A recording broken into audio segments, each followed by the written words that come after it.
According to the Merriam-Webster, the definition of a bully is a blustering, browbeating person, especially one who is habitually cruel, insulting, or threatening to others who are weaker, smaller, or in some way vulnerable.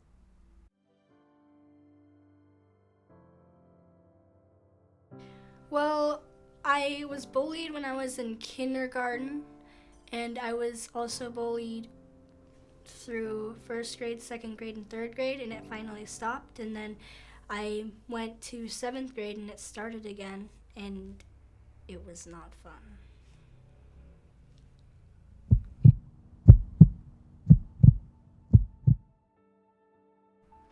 What's going on typically is fear, that would be obvious. And if something takes place, shame or humiliation, there's a feeling that the very essential quality and spirit of the person, their very worth, their confidence in being alive and being at that setting, the friends they've got that may be watching, is highly, highly impaired, diminished. It begins to disappear. In fact, you begin to disappear. Everything you know about yourself, everything you're proud of about yourself, everything you might feel potentially confident about yourself can begin to disappear on you in moments like that. I would just go in class, and then there would be these kids making fun of me because of what I look like, my acne, just anything they could find that just didn't look right to them.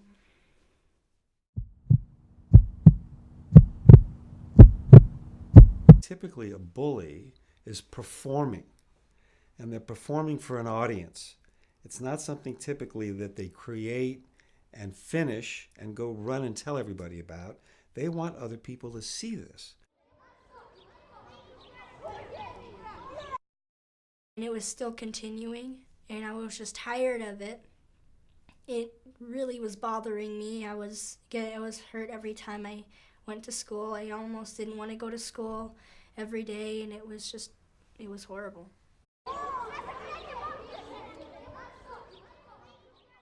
The bully doesn't typically wake up and go, I'm ready to kick some ass today. They might, but they might not. Said she had, just suicidal thoughts of hurting herself. Before. The trigger. What triggered you? In my opinion, I think that bullies they have something going on with them as well, and that's why they're lashing out at other people and looking to belittle another person to make themselves higher, I think comes from something deeper. You need to do something about it. You can't just sit there, because in some situations it can get a lot worse. There can be points to where it can just tear them apart from the inside, either mentally or physically, and it's not good. You need to find someone to help them, and you need to figure out what the situation is, because if you don't know the situation, it can get a lot worse. So you have to know every single little detail before you go into action. The bully might do in a moment, how the bully might target or think or strategize a moment, how the bully maybe imagines what'll take place after that moment, what might even happen if the moment doesn't go as, quote, the bully plans.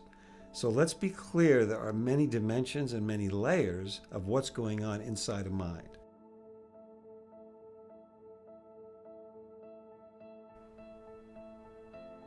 Why? What fulfillment do you get out of this? Do you enjoy it? Does it make you sad? Does it make you proud?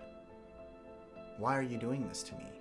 I think that would be the best option that I would have taken if I could tell my younger self to stand up and talk.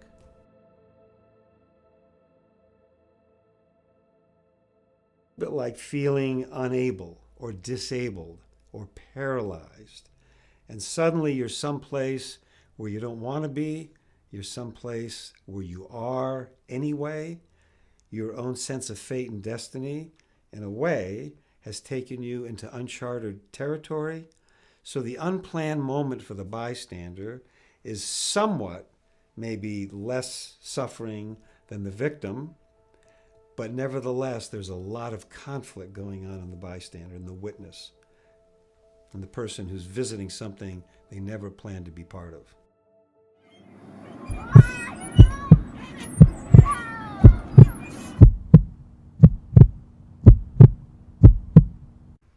At AKS, it is our mission to empower children with hope, strength, and inspiration through expression.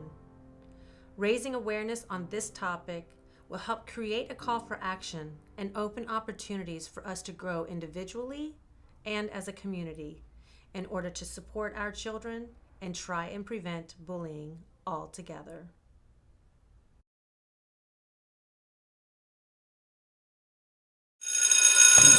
It's a wrap!